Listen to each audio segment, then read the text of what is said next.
On April 17th, back in 1964, an American icon was born. Quite literally a motoring metaphor of America. Unbridled power with a dodgy sense of geography. Yet this car is far more than just a ton of brute force and ignorance. My name is Rob Richards, and saddle up for the story of one of America's best-loved sports car, the Ford Mustang.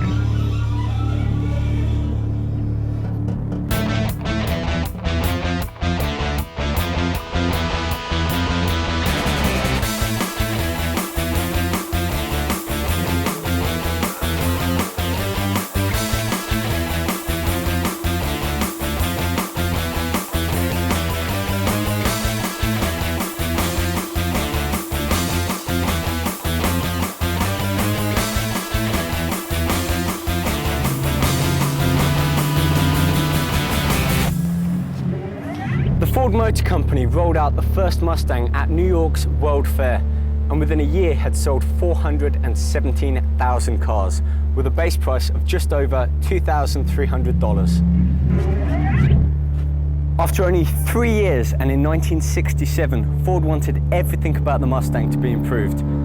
Given a tricky task of changing an instant icon without really changing it, designers went about exploring a range of various combinations.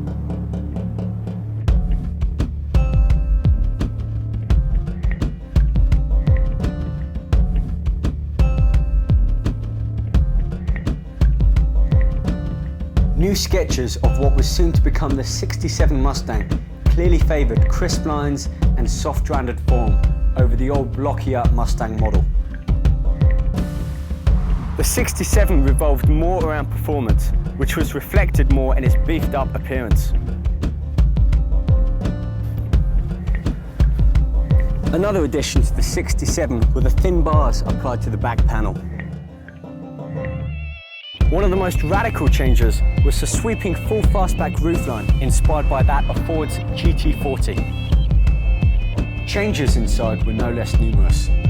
Ford had decided the Mustang was going to be around for a while, and so invested some money where the occupants can enjoy it. Though the cabin remained a close coupled affair, with standard front bucket seats, brushed stainless steel, and the driver now facing a twin cowl instrument panel unique to Mustang. Influenced by their racing heritage, Ford offered a range of performance engines. This car, however, though, is fitted with an aftermarket Windsor 351 big block V8, producing some nearly 400 brake horsepower.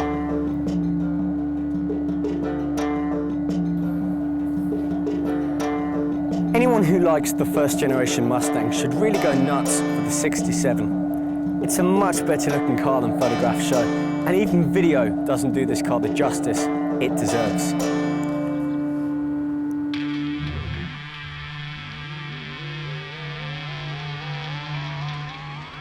Now, I think there's only one thing left to do, and that's to take this pony out for a little ride.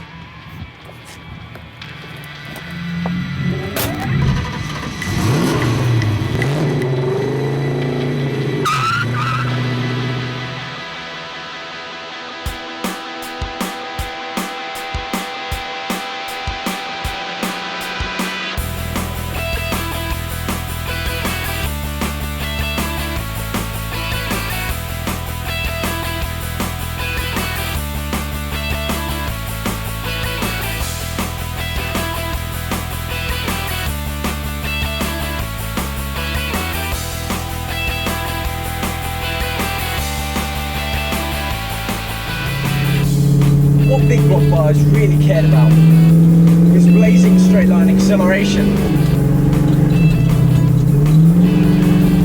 And even though stock Mustangs were a little bit heavier than previous models, base curb weight rose by only 140 pounds.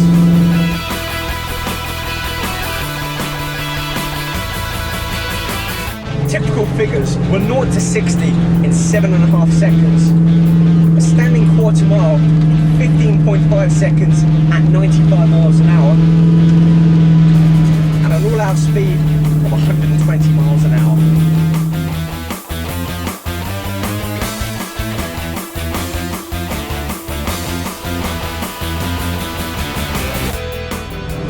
But this isn't any stock Mustang. This car hit 60 in little under 5.5 seconds with a top speed of 150 miles an hour. Not bad for a car that's nearing its 42nd birthday.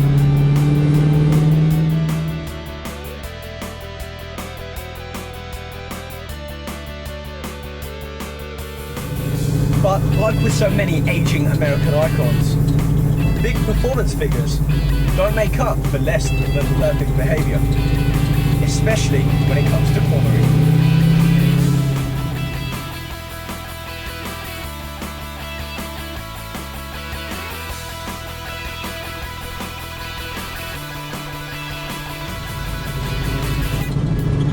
The big block V8 made for a front-heavy Mustang, making up nearly 58% of total curb rate.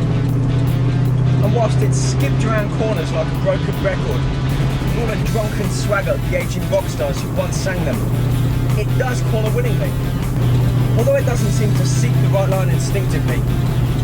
Pointed in the right direction, it clambers eagerly back on track. Once again, mirroring all too many Hollywood A-listers, who at times just need a little help pointing them in the right direction.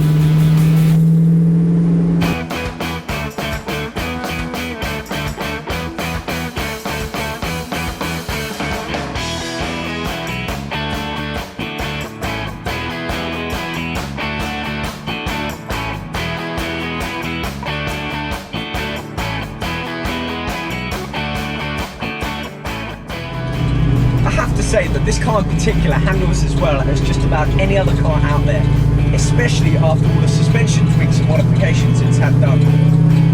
Now it's even more fun.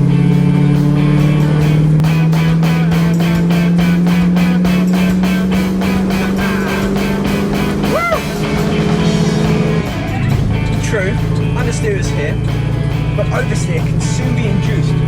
A flick of the wheel here, a poke of the throttle there, and given the low centre of gravity that this car has, it's very hard to make it become unbalanced or unbucked.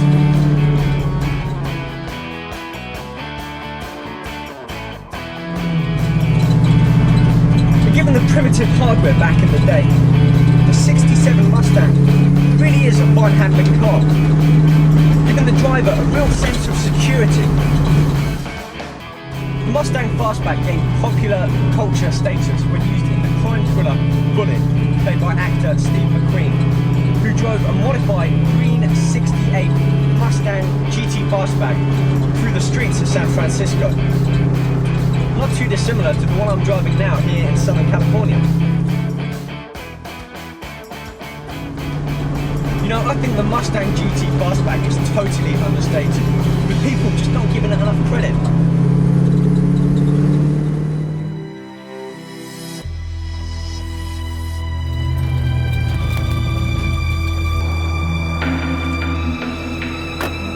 So, has Ford built a car that stood the test of time, living up to its name and achieving everything it had set out to do? Well, you better believe they have. America's youth were looking for a car to call their own, and the Mustang delivered. Also, have you noticed how all new Ford Mustangs resemble the Fastback? Just another nod towards Ford being central to America's muscle car mania. Goodbye.